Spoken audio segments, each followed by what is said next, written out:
जय हिंद। आप सभी को ट्रिकी एकेडमी में आपका स्वागत है। कैसे हैं आप सब लोग? आई होप आप अच्छे होंगे और सबके बढ़िया हालचाल हैं।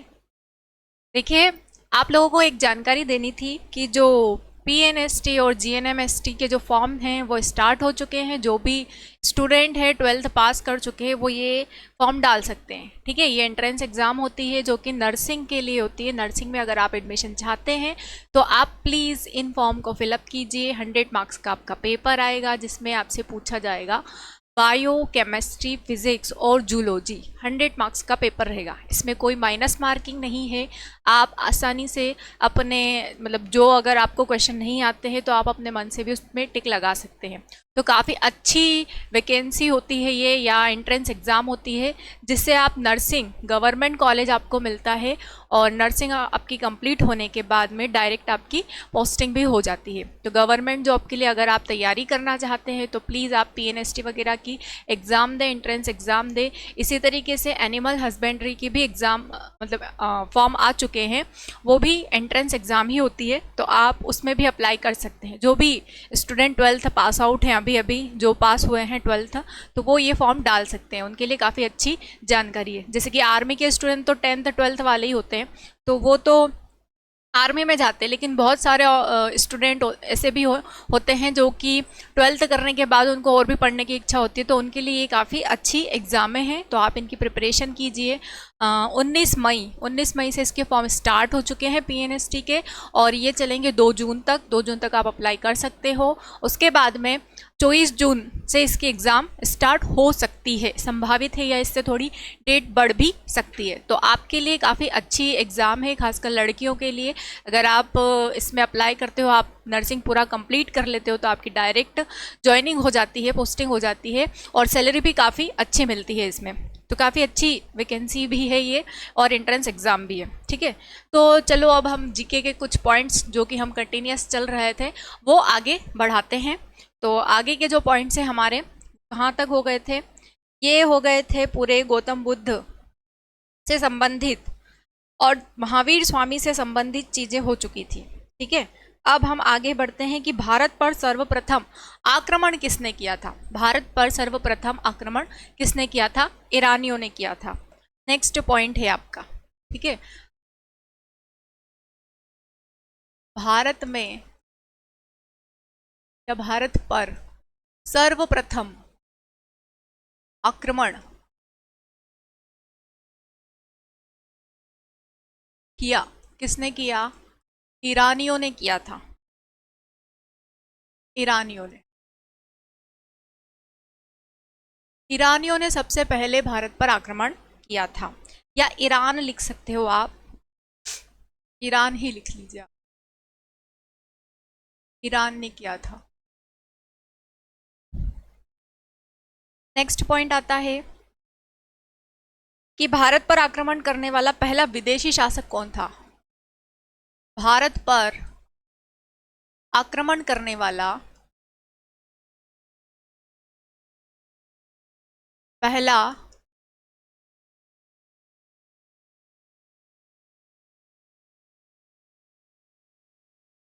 पहला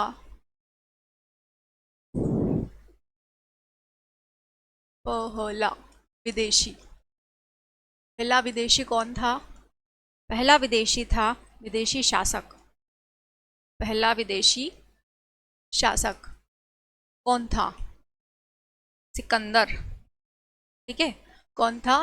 सिकंदर। सिकंदर के जो पिता थे उनका नाम था फिलिप। सिकंदर के जो पिता थे उनका नाम था फिलिप, और सिकंदर जो हैं वो अरस्तु के शिष्य थे। ठीक है, और सिकंदर का जो सेनापति था उसका नाम था सेल्यूकस निकेटर। सिकंदर महान शासक कहलाता है इतिहास में, द ग्रेट सिकंदर ऐसा भी कहा जाता है। चलो आगे बढ़ते हैं नेक्स्ट पॉइंट की तरफ। सिकंदर एवं पोरस के बीच युद्ध हुआ, कौन सा हुआ था? सिकंदर एवं पोरस पोरस के बीच युद्ध, कौन सा युद्ध हुआ था सिकंदर और पोरस के बीच में? तो इनके बीच युद्ध हुआ था हाइडे स्पीच का युद्ध। हाइडे स्पीच का युद्ध, ये युद्ध हुआ था झेलम नदी के किनारे, झेलम, और इसी युद्ध को कहा जाता है वितस्ता, वितस्ता का युद्ध, वितस्ता का युद्ध, हाइडे स्पीच के युद्ध को ही कहा जाता है वितस्ता का युद्ध, और ये झेलम नदी के किनारे हुआ था।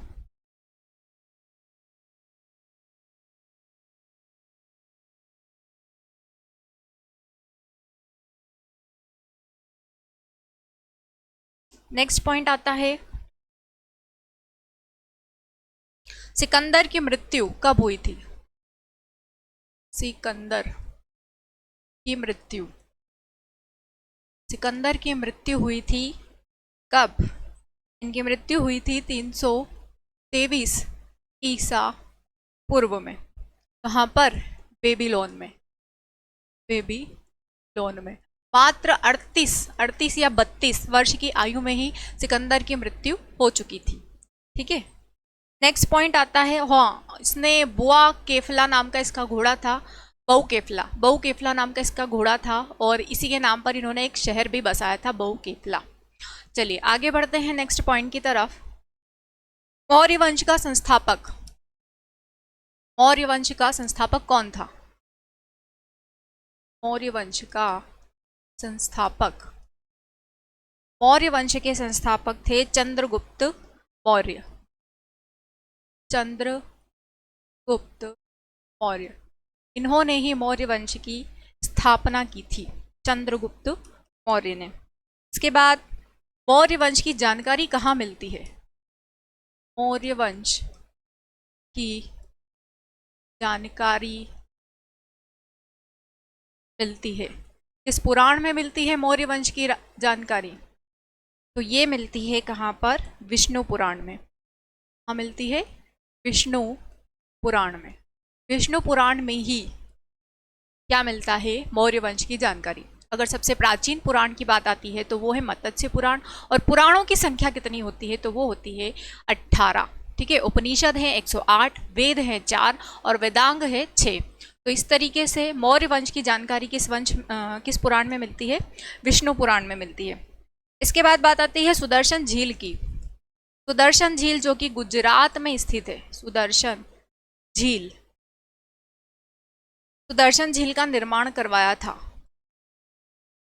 का निर्माण करवाया, किसने करवाया था? सुदर्शन झील का निर्माण ये करवाया था चंद्रगुप्त मौर्य ने, चंद्रगुप्त मौर्य।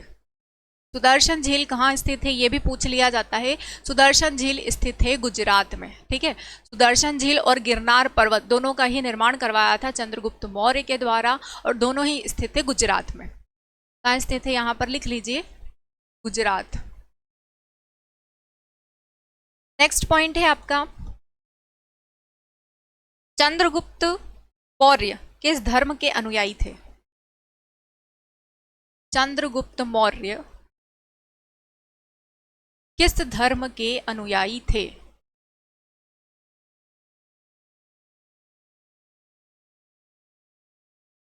अनुयायी मतलब मानने वाले। किस धर्म के अनुयायी थे? तो ये थे जैन धर्म के अनुयायी। किस धर्म के थे? जैन धर्म के। जैन धर्म को ये मानते थे सर्वाधिक, सर्वाधिक ये जैन धर्म को मानते थे। और जैन धर्म को आगे चलकर 2 भागों में विभाजित किया गया था, और इन जिन्होंने किया था वो स्थूलभद्र थे और भद्रबाहु थे, और इन्हीं की, भद्रबाहु की ही शरण में रहकर, मतलब भद्रबाहु की ही शिक्षाओं का ज़्यादा से ज़्यादा इन्होंने उपदेश माने थे। ठीक है, भद्रबाहु के ही, चंद्रगुप्त मौर्य ने। नेक्स्ट पॉइंट आता है कि चंद्रगुप्त मौर्य के गुरु और महामंत्री कौन थे? चंद्रगुप्त मौर्य के गुरु व महामंत्री कौन थे? महामंत्री वो थे चाणक्य। चाणक्य, चाणक्य को इतिहास में विष्णुगुप्त भी कहा जाता है। चाणक्य को कहा जाता है विष्णुगुप्त, और इन्हीं का अन्य नाम है कौटिल्य। कौटिल्य, विष्णुगुप्त या कौटिल्य किसको कहा जाता है? तो ये कहा जाता है कौटिल्य। ये कहा जाता है किसको? चाणक्य को, कौटिल्य। ठीक है, कौटिल्य, चाणक्य और विष्णुगुप्त तीनों एक ही व्यक्ति के नाम हैं। राजनीति की जो पुस्तक है वो किसके द्वारा लिखी गई है? वो चाणक्य के द्वारा ही लिखी गई है। राजनीति मतलब कि अर्थशास्त्र, अर्थशास्त्र की जो पुस्तक है वो किसके द्वारा लिखी गई है? वो विष्णुगुप्त या कौटिल्य के द्वारा ही लिखी गई है। ये भी एग्जाम में क्वेश्चन पूछ लिया जाता है। अर्थशास्त्र के लेखक कौन थे? चाणक्य या विष्णुगुप्त। नेक्स्ट पॉइंट आता है कि भारत का मैकियावेली कहलाता है। भारत का मैकियावेली, मैकियावेली, मैकियावेली कहलाता है। कौन कहलाता है मैकियावेली?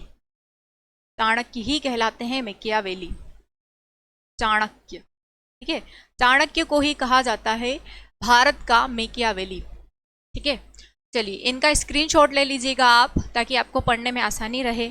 आगे बढ़ते हैं हम अगले पॉइंट की तरफ। अगला जो पॉइंट है आपका वो है कौटिल्य का अर्थशास्त्र आधारित है। कौटिल्य का अर्थशास्त्र आधारित है।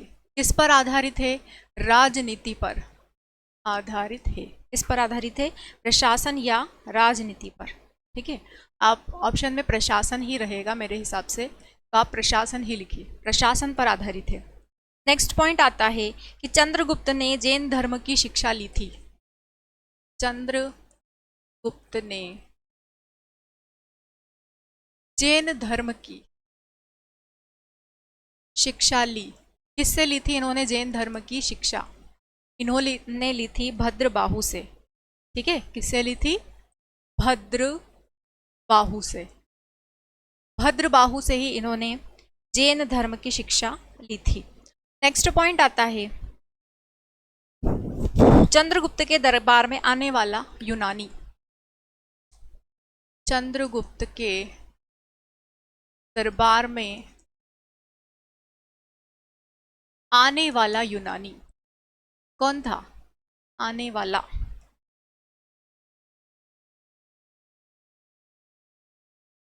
यूनानी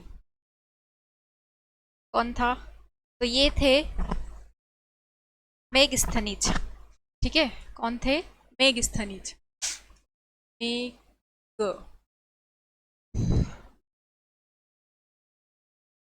मेगस्थनीज। चंद्रगुप्त के दरबार में जो आने वाला यूनानी था वो था मेगस्थनीज। नेक्स्ट पॉइंट आता है कि चंद्रगुप्त मौर्य की मृत्यु उपवास करते हुए समय हो गई थी। चंद्रगुप्त की मृत्यु कब हुई थी? श्रवण बेलगोला में उपवास करते समय हो गई थी इनकी 298 ईसा पूर्व में। श्रवण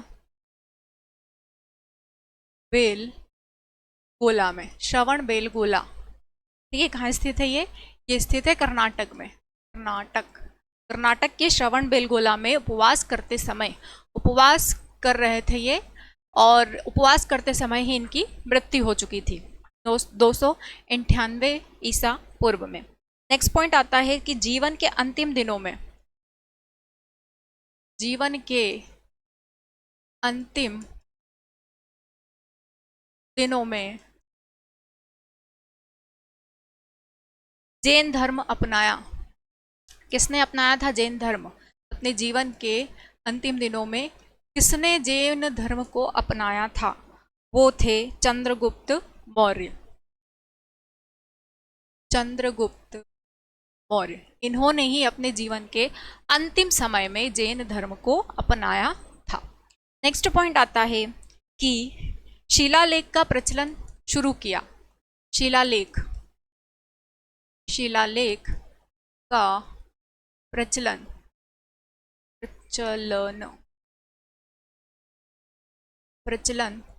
शुरू किया। किसने किया था? तो ये किया था अशोक ने। ठीक है, अशोक के ही शिलालेख, स्तंभ लेख सर्वाधिक प्रचलित है। यहीं से शुरुआत हुई थी शिलालेख या अभिलेख या स्तंभ लेख लिखने की। ठीक है, तो अशोक यहाँ पर पहले शासक थे जिनके द्वारा शिलालेख, अभिलेख और स्तंभ लेख लिखे गए थे। उसके बाद भी कई सारे लोग आए हैं जिन्होंने ये प्रक्रिया जारी रखी है, लेकिन सबसे पहले किसके द्वारा लिखे गए थे? वो लिखे गए थे अशोक के द्वारा। ठीक है, नेक्स्ट पॉइंट है, अशोक ने धम्म स्वीकार किया। अशोक ने धम्म स्वीकार किया था।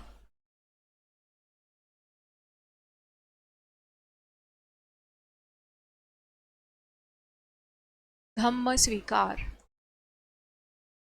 किया कब किया था? कलिंग युद्ध के बाद। कलिंग युद्ध के बाद। कलिंग एक जगह का नाम है और जहाँ के राजा थे खारवेल, उन्हीं से युद्ध हुआ था अशोक के बीच में, कलिंग का युद्ध। इसके बाद इन्होंने इस युद्ध में कई सारे लोगों की मौतें देखी, जिसकी वजह से इनका हृदय परिवर्तन हो गया। लाखों लोग ऐसे मृत अवस्था में पड़े हुए थे युद्ध में, जिसकी वजह से इनका हृदय परिवर्तित हो गया और इन्होंने बौद्ध धर्म को अपना लिया था।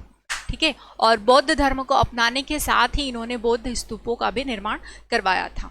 नेक्स्ट पॉइंट आता है,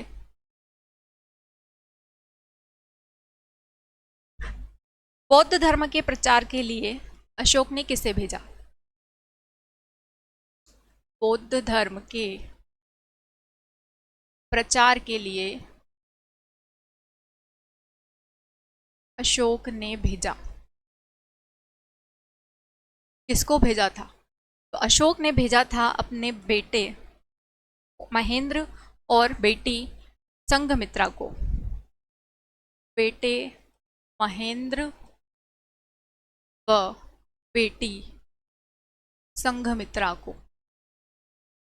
ये क्वेश्चन कई ज़्यादा इम्पोर्टेंट है क्योंकि कई बार पूछा जाता है कि श्रीलंका में बौद्ध धर्म का प्रचार प्रसार करने के लिए अशोक ने किसे भेजा था? तो अशोक के बेटे थे महेंद्र और बेटी थी संघमित्रा। इन्हीं को इन्होंने श्रीलंका में बौद्ध धर्म का प्रचार करने के लिए भेजा था। नेक्स्ट पॉइंट आता है कि अशोक का राज्याभिषेक कब हुआ? अशोक का राज्याभिषेक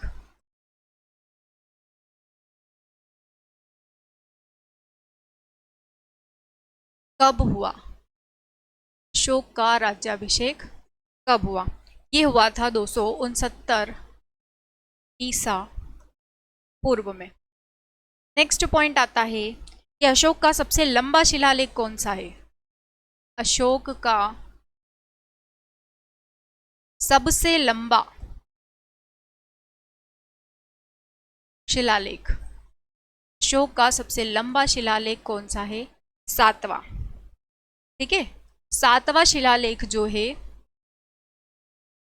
7वां शिलालेख, 7वां शिलालेख जो है ये सबसे लंबा है और सबसे छोटा है 13वां।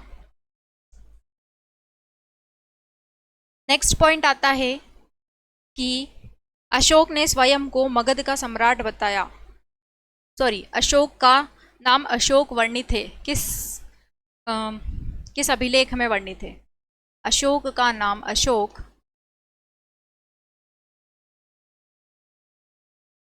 अशोक वर्णित है। कहाँ वर्णित है? तो ये वर्णित है मास्की अभिलेख में। ठीक है, मास्की एवं गुर्जरा अभिलेख में। मास्की एवं गुर्जरा अभिलेख में अशोक का नाम अशोक वर्णित है। इसके अलावा अशोक को देवनाम प्रियदस्सी भी कहा गया है। देवनाम प्रियदस्सी, ठीक है, अशोक को ही कहा गया है। चलिए, ये पॉइंट सारे आप नोट कर लीजिए या स्क्रीनशॉट ले लीजिए, फिर हम आगे की तरफ बढ़ते हैं। नेक्स्ट पॉइंट जो रहेगा आपका वो ये रहेगा कि अशोक ने अपने आप को मगध का सम्राट बताया। अशोक ने स्वयं को मगध का सम्राट बताया। किस अभिलेख में बताया है इन्होंने अपने आप को? मगध का सम्राट, तो इन्होंने बताया है भाब्रू। भाब्रू अभिलेख में, भाब्रू अभिलेख में इन्होंने स्वयं को मगध का सम्राट बताया है, अशोक ने। ठीक है, नेक्स्ट पॉइंट आता है कि कलिंग विजय का वर्णन किस शिलालेख में मिलता है। कलिंग विजय का वर्णन, कलिंग विजय का वर्णन किस शिलालेख में मिलता है।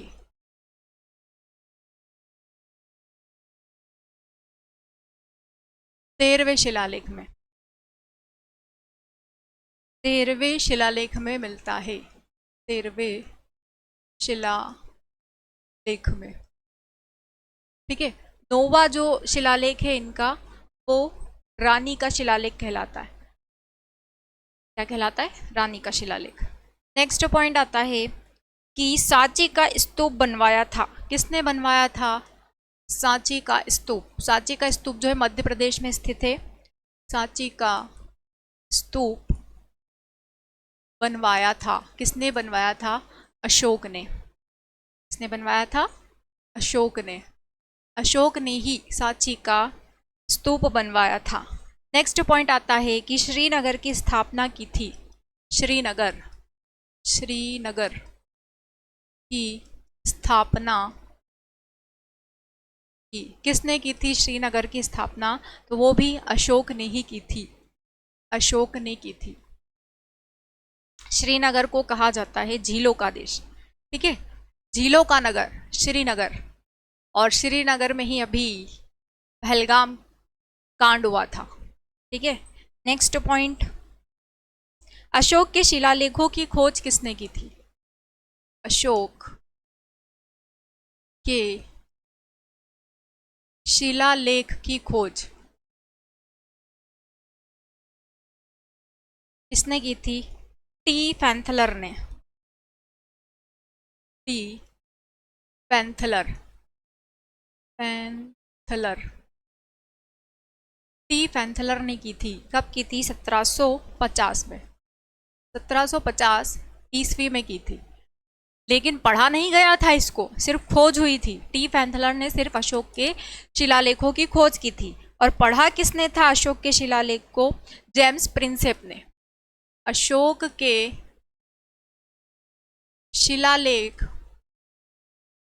शिलालेखों को सर्वप्रथम पढ़ा, सर्वप्रथम पढ़ा। किसने पढ़ा था? तो ये पढ़ा था जेम्स प्रिंसेप ने, जेम्स प्रिंसेप। जेम्स प्रिंसेप नाम के वैज्ञानिक ने इसको पढ़ा था। कब? 1837 ईस्वी में। वेरी वेरी इंपॉर्टेंट क्वेश्चन है ये, कई बार पूछा जाता है एग्जाम में कि अशोक के शिलालेखों को सबसे पहले पढ़ने का श्रेय किसे जाता है? किसे जाता है? जेम्स प्रिंसेप को। या अशोक के शिलालेखों को सबसे पहले कब पढ़ा गया था? ये पढ़ा गया था 1837 में। किसके द्वारा पढ़ा गया था अशोक के शिलालेखों को? जेम्स प्रिंसेप के द्वारा। नेक्स्ट पॉइंट है, अशोक की मृत्यु कब हुई थी? अशोक की मृत्यु, अशोक की मृत्यु हुई थी कब? 232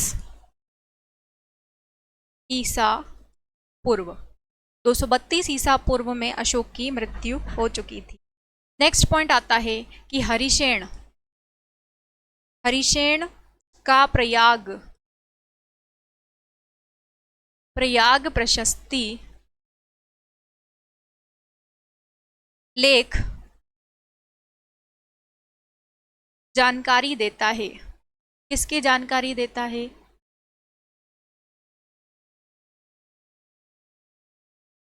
ये जानकारी देता है समुद्रगुप्त की। समुद्रगुप्त को ही कहा जाता है भारत का नेपोलियन।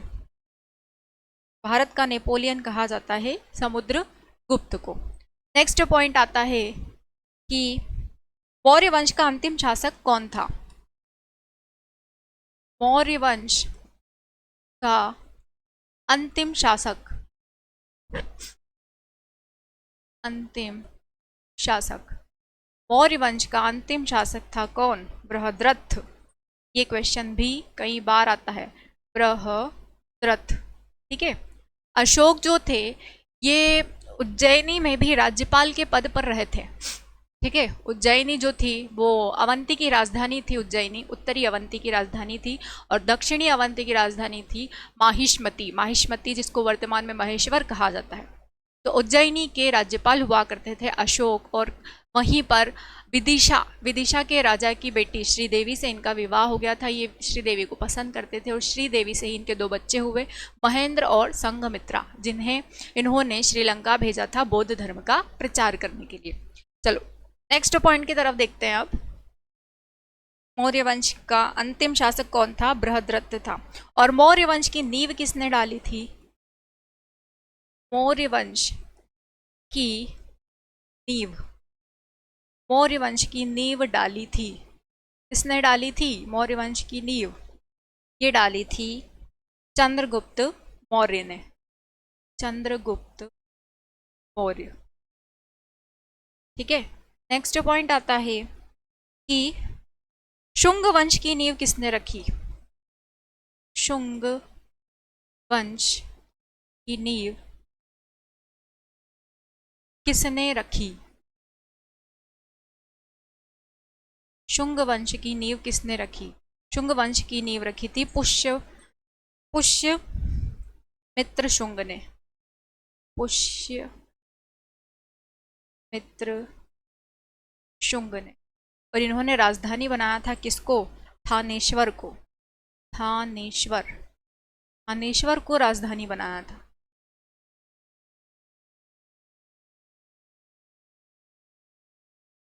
ठीक है। थानेश्वर के इन्होंने राजधानी बनाया था।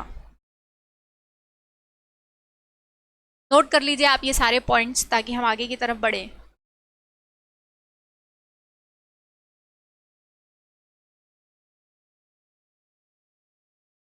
इसके बाद मैं आपको कुछ ट्रिक्स भी बताऊंगी जो आपको याद करनी होगी, वो जीके और साइंस के लिए इंपॉर्टेंट रहेगी। एक साथ में दोनों टाइप की ट्रिक्स बता दूंगी, जीके की भी बता दूंगी, साथ में साइंस की भी बता दूंगी, तो जिससे आपका जो जीके का पोर्शन रहेगा काफ़ी कवर हो जाएगा। आपको कम से कम चीज़ें पढ़नी पड़ेगी।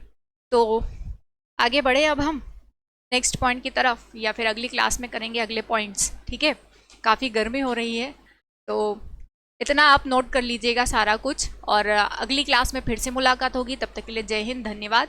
और ज़्यादा से ज़्यादा आप हमारी वीडियो को लाइक करें, शेयर करें एंड सब्सक्राइब करें। ज़्यादा से ज़्यादा पढ़ें, क्योंकि जितने भी पॉइंट्स हैं अगर आप पढ़ रहे हैं इन्हें तो आपको खुद ही लग रहा होगा कि सारे के सारे बहुत ही इंपॉर्टेंट पॉइंट्स हैं। अगर आप इन फैक्ट को पढ़ लेंगे तो हो सकता है कि आपकी आर्मी की एग्ज़ाम क्लियर हो जाए। जीके आपका चल रहा है, साइंस के भी हम बहुत जल्दी ही कुछ क्वेश्चंस डालने वाले हैं, और मैं आपको कुछ जीके की और साइंस की ट्रिक्स भी बता दूंगी, जैसे कि बीमारियों की ट्रिक, उनमें से क्वेश्चन आए जाते हैं, कई बार आते हैं। विटामिन्स की ट्रिक बता दूंगी मैं आपको, और उसके साथ ही मैं आपको कुछ अम्ल क्षार का पता लगाने के लिए भी ट्रिक्स बता दूंगी। उसके साथ में मैं आपको दर्रे करवा दूंगी, मुद्राएं करवा दूंगी, वो भी सारी ट्रिक्स के साथ में करवा दिए जाएंगे। कर्क रेखा से संबंधित प्रश्न भी पूछे जाते हैं, वो भी मैं आपको पूरे ट्रिक्स से करवा दूंगी। तो प्लीज़ आप हमारे चैनल पर बने रहें और सब्सक्राइब कर लीजिए, ताकि आपको डेली वीडियो मिलता रहे और आपको नई नई जानकारी मिलती रहे और आपकी तैयारी काफ़ी अच्छे से हो सके।